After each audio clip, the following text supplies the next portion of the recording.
postua gaur Aiaran, Amurrioko Aiara zirkuito honetan, eta lerroan harrapatu zaituztenez, seguru amorrua dezula. Nola junda? Amorru askoz, garaile ikusten nuen nire burua, baina azkenean bigarren postu bat, eta lasterketa oso gorra eginda.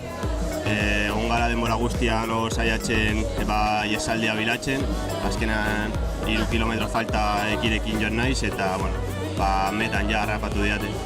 Aurrera tutea sartu zara, eta agian apostu hori zan, ezen dekalako konfiantza osoa esperina, edo zer zain dekan asmotan? 3 kilometro falta ikusten nuen paro txiki bat egon dela, uste dut taktika ona izan dela, eta oso gutxi falta izan da, ez dut nire buruari errurik botatzen, orduan pozik nago parte horrekin.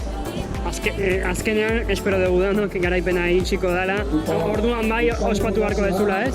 Argi dago, asko estatzen ari da, ez dakit lortuko dudan aurten, baina lortzen badut, postasun handia edukiko dut. Zorionak. Eskerrik asko. Oso ondo.